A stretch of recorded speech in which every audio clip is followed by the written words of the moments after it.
नमस्कार दर्शकों, whites one TV news Hindi में आपका स्वागत है।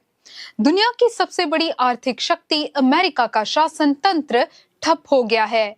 नेताओं की सत्ता खींचतान में अमेरिकी सरकारी तंत्र बंद होकर अनिश्चितता में धकेल दिया गया है। 1 अक्टूबर आधी रात से संघीय सरकार के काम रुकते ही लाखों सरकारी कर्मचारी बिना वेतन जबरन छुट्टी पर भेज दिए गए। राष्ट्रपति डोनाल्ड ट्रंप की अगुवाई वाली रिपब्लिकन पार्टी और डेमोक्रेट्स के बीच बजट विवाद ने देश को इस संकट में डाल दिया है।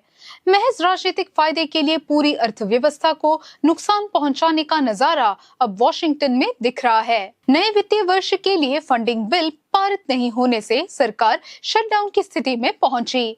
प्रतिनिधि सभा में रिपब्लिकन बहुमत और सेनेट में डेमोक्रेट्स की थोड़ी बढ़त के बीच ही खींचतान इसका बड़ा कारण है। अफोर्डेबल केयर एक्ट यानी ओबामा केयर से जुड़ी टैक्स छूट पर असहमति बिल पास होने में सबसे बड़ी बाधा बनी। दोनों दल एक दूसरे पर आरोप लगा रहे हैं। व्हाइट हाउस डेमोक्रेट्स को जिम्मेदार ठहराता है तो डेमोक्रेट्स का कहना है कि रिपब्लिकन की जिद देश को ठप कर रही है। इस सियासी कीचड़ में असली कष्ट आम जनता और कर्मचारी झेल रहे हैं। शटडाउन से सबसे ज्यादा नुकसान सरकारी कर्मचारियों को हो रहा है। लगभग 5.5 से 7.5 लाख गैर जरूरी कर्मचारी बिना तनख्वाह के घर बैठा दिए गए हैं। अगला वेतन कब मिलेगा ये भी साफ नहीं। अगर संकट लंबा खींच गया तो रोज लगभग $400 मिलियन का वेतन नुकसान होगा, सीबीओ का अनुमान है। 2018-19 में ट्रंप शासन के दौरान 35 दिन का सबसे लंबा शटडाउन हुआ था। उस वक्त कई कर्मचारियों को किराया देने और खाने के लिए फूड बैंक का सहारा लेना पड़ा था। वही डर अब फिर लौट आया है। कानून कहता है कि शटडाउन के बाद कर्मचारियों को बकाया वेतन मिलेगा, लेकिन तब तक कैसे जिएंगे ये सवाल उनके सामने खड़ा है। ट्रंप की चेतावनी कि शटडाउन में बड़े पैमाने पर अलगाव होगा कर्मचारियों की चिंता बढ़ा रही है। सबसे बड़ा विरोधाभास आवश्यक कर्मचारियों की स्थिति है।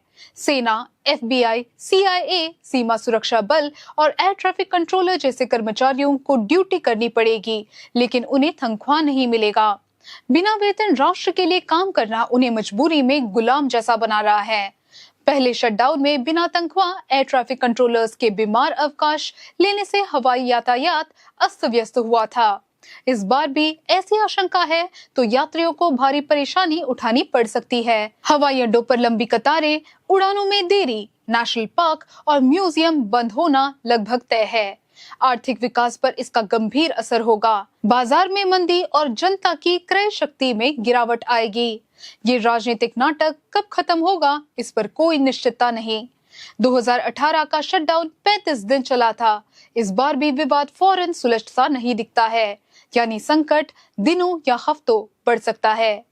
नेताओं के अहंकार और सत्ता लालसा के कारण एक महाशक्ति का इस तरह ठहर जाना लोकतंत्र के सबसे बड़े संकटों में दर्ज होगा।